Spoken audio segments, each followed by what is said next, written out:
Boa tarde a todos. É um enorme prazer estar compartilhando essas informações da nossa pesquisa com todos vocês. Dando continuidade à palestra, a Sociedade Brasileira de Arborização Urbana e também a Lei Municipal de Arborização Urbana daqui de Campinas, número 11.571 de 2003, preconizam um valor de 100 árvores a cada quilômetro de calçada, ou seja, uma árvore plantada a cada 10 metros. Isso é o que consta nessa lei. Como que o bairro tem 82 mil metros de calçada, ou 82 quilômetros, considerando esse valor, a gente encontra o valor de 32,3 plantas que incluem árvores, palmeiras e arbustos por quilômetro, ou seja, um déficit de 5.600 árvores aqui no bairro Cambuí. Mas também devemos considerar que em alguns lugares aqui, como naquele mapa anterior que a gente viu, sobretudo naquela parte de baixo do mapa, pode voltar, por favor? Nessa parte aqui, a gente vê que é difícil de plantar, porque as ruas são mais estreitas, as calçadas são mais estreitas também. Então, qual seria a solução para essa área, para poder aumentar esse índice? As áreas ocupadas, essas imagens são imagens de Lisboa.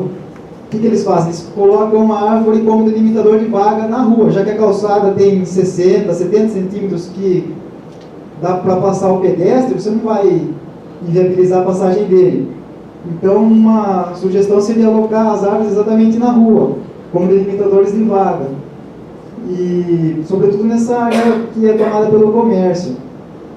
E essa outra lei municipal, número 8.232 de 94, fala que imóveis com mais de 10 metros de testada não poderão rebaixar mais de 50% da mesma, porque senão você rebaixa tudo, faz garagem, alguma coisa assim, e viabiliza aquela primeira lei. Então, fica aqui uma sugestão para um estudo de caso também que pode estar sendo praticado aqui no bairro.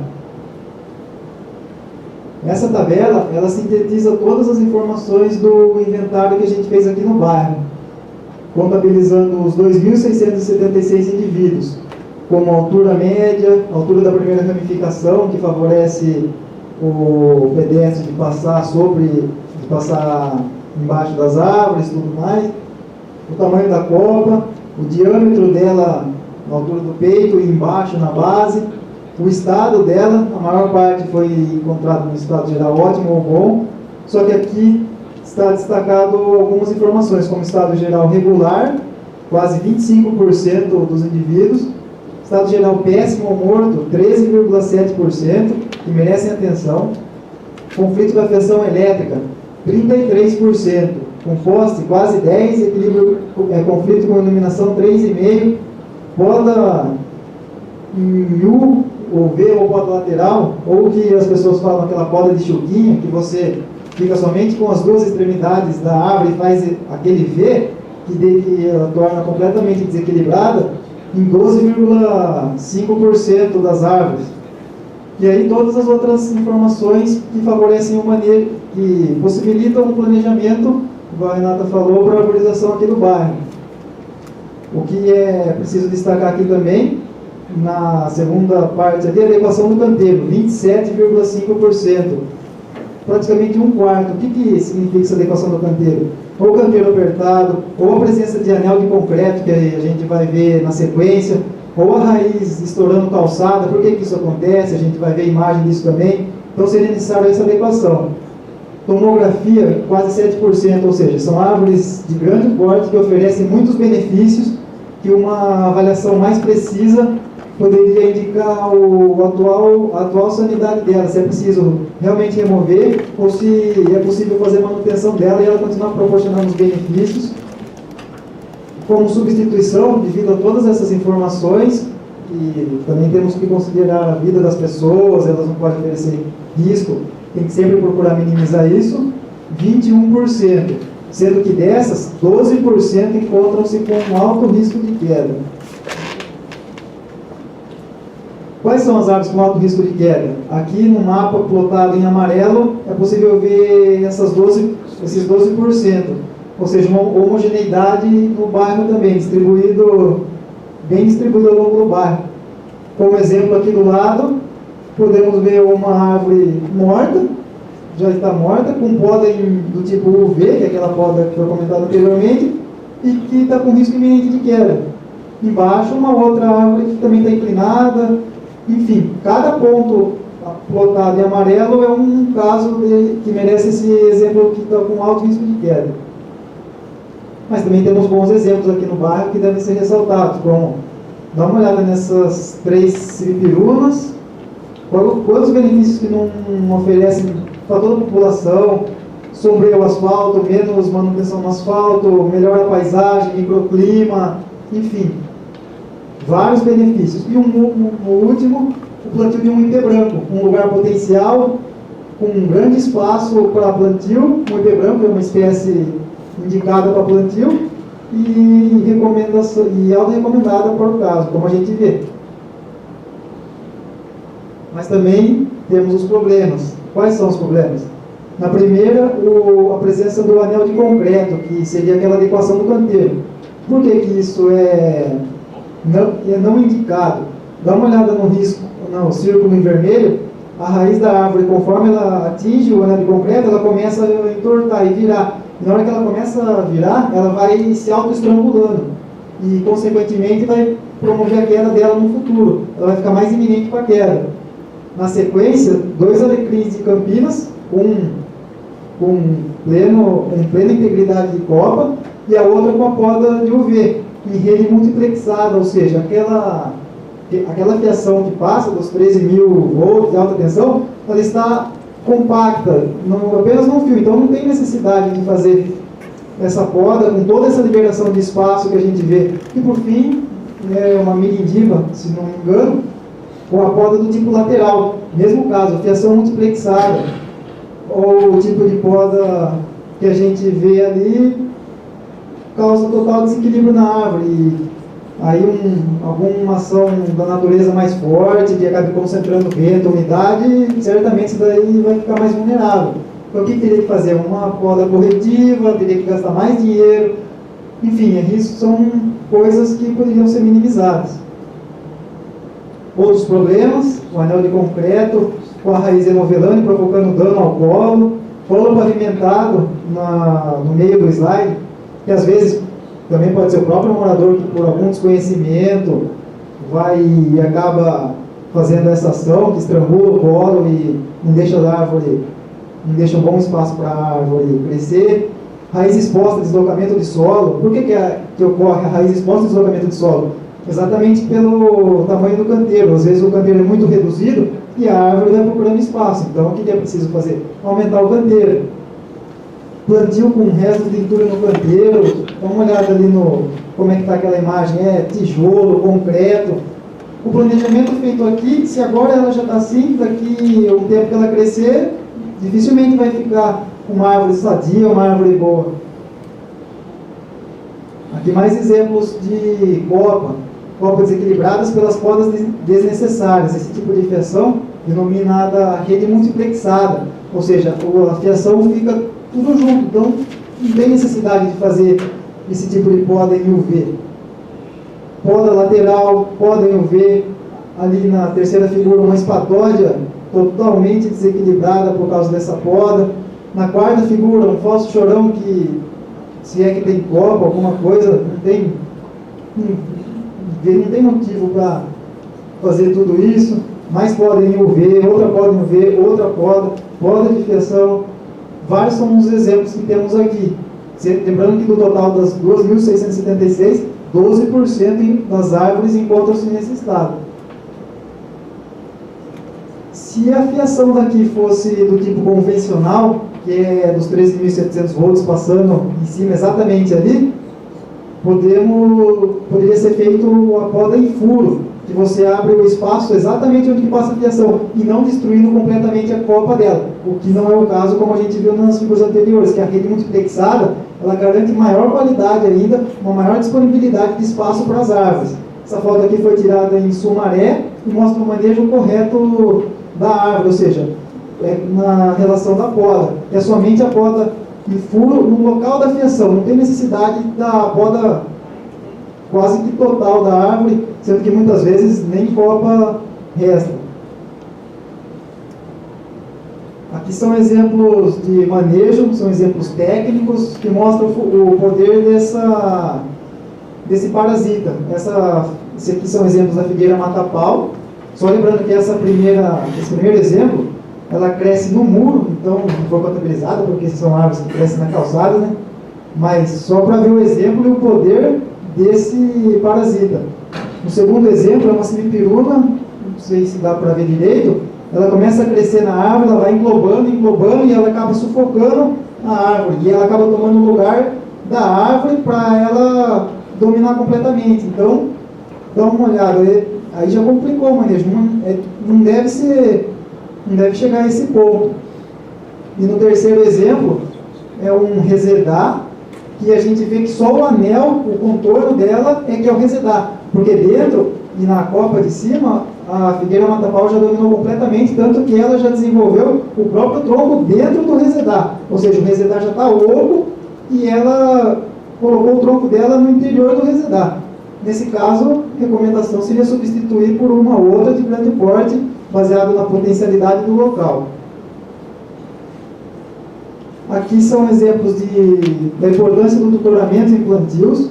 É recomendado você plantar árvores em torno de 1,80 m de altura, para já garantir um desenvolvimento melhor dela, visto que na cidade as condições para árvores são mais estressantes, o tamanho do canteiro é mais limitado, então para facilitar o desenvolvimento dela, árvores com um tamanho já ideal, e escorar ela com um tutor, como que a gente não pode ver exatamente nessa imagem aqui, porque está escorado, mas ela cresceu de uma forma que ela já está inclinada. Então, a recomendação seria o tutoramento desse plantio. E no outro também, apenas para exemplificar, assim, lembrando que não foi contabilizada a praça, o exemplo de uma outra árvore que foi plantada e não tutorada. Na hora que dá o vento ou qualquer uma outra interferência da natureza, ela acaba tombando. E depois, para ela endireitar, é difícil. Ela cresce torta, vai precisar de mais manejo, vai gastar mais recurso público e vai acabar tirando gastos desnecessários.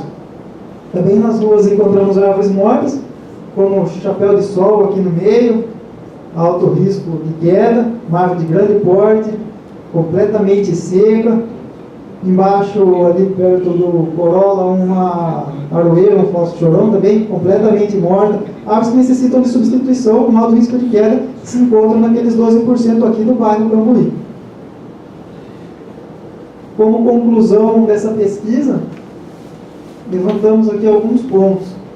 Nesse terceiro inventário do bairro, foram encontradas 2.676 plantas, entre árvores, arbustos e palmeiras, representando um aumento de 36,3% do último levantamento de 2012, sendo que houve 316 remoções ou quedas, lembrando que pode ser por causa de alguma queda ou porque a árvore apresentava algum problema de sanidade e os responsáveis foram e removeram ela, e 1.028 plantios. A diversidade encontrada no bairro, a diversidade de espécies está satisfatória, igual a Renato falou dos casos dos olmos nos Estados Unidos, que lá eles praticamente plantavam aquela espécie olmo na cidade inteira, Nova York, Chicago e aquela parte de Washington, do leste dos Estados Unidos, e aí eles importaram um carregamento de madeira da Holanda e acidentalmente veio a praga, e na metade dos anos 50, 60, devastou a população agora de todas as cidades. Aí tem que recomeçar tudo do zero, e aí vai mais gasto, mais dinheiro. Então a importância da diversidade. O planejamento das espécies deve ser levado em consideração baseado na potencialidade do local, e o que a gente verificou aqui foi a alteração no porte, muitos ipês amarelo e resedados sendo plantados, espécies que podem ser substituídas por outras também, e elas ficam com uma copa mais baixa, que causam obstrução da via. Vimos também as diferenças claras entre os plantios comunitários, que a maior parte são canteiros maiores, com espécies de grande porte, e é necessário também as políticas públicas de manejo adequado e planejamento da arborização local. A valoração foi de aproximadamente R$8 milhões das 2.676 plantas aqui no bairro Cambuí, uma queda em relação ao inventário de 2012, exatamente pela remoção das árvores de grande porte. conflito da fiação elétrica em 33%, sendo 12,5% com podas equivocadas, UV ou lateral, das podas que destroem a integridade da copa, mesmo sendo a rede multiplexada aquela que não é necessário esse tipo de poda. Como uma sugestão seria a instalação da fiação subterrânea, que já tem estudos que provam que essa prática é vantajosa entre médio e longo prazo. O programa computacional QuantumGIS mostrou ser uma ótima ferramenta de planejamento urbano, para a elaboração dos mapas, para ver a dispersão de como que essas plantas estão aqui no bairro. No caso das ruas estreitas, as leis e desenhos urbanos específicos são necessários para esses casos, como estudos que analisem a possibilidade de árvores no leito carroçável, na rua, como delimitador das vagas. É necessário o envolvimento direto do poder público com as entidades civis, como que a ONG Movimento Resgate Cambuí faz, por meio de fomentos de estudos pioneiros da urbanização local há pelo menos 10 anos, atividades de conscientização, educação ambiental, plantio comunitário das calçadas, envolver o poder público, ONG, sociedade, todos eles com uma causa em comum. Se a árvore está na frente da casa do morador, ele sabe quais são os requisitos básicos para manutenção da vegetação, ele pode certamente estar ajudando, contribuindo para esse sucesso das árvores. Isso facilita para todo mundo, para o morador, para a cidade, para todos os cidadãos. E a gente continua vendo ainda problemas comuns, como polos pavimentados. Às vezes o próprio morador pode acabar concretando um pouco mais o polo e pelo desconhecimento. Então, exatamente esse envolvimento de toda a população. Podas com tocos, que a gente viu naquelas imagens, locais inadequados, plantios de espécies inadequadas de pequeno porte. Às vezes você tem um lugar altamente potencial, um espaço de plantio de espécies que não são as desejadas. E como uma recomendação, a gente deixa aqui 2 artigos que a gente pretende apresentar no Seminário de Interação Universidade e Sociedade, Contribuições para o Plano Diretor de Campinas, que vai ser agora no começo de maio na PUC. 2 artigos que vão estar tratando exatamente dessas questões com aspectos técnicos e serão apresentados a todos os interessados.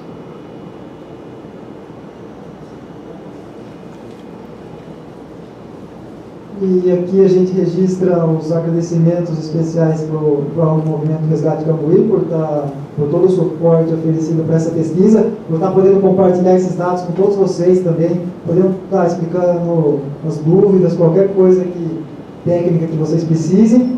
O Laboratório de Agricultura Urbana da Exalc, nas pessoas do professor Demóstenes e o técnico Jefferson, que também contribuíram com essa pesquisa.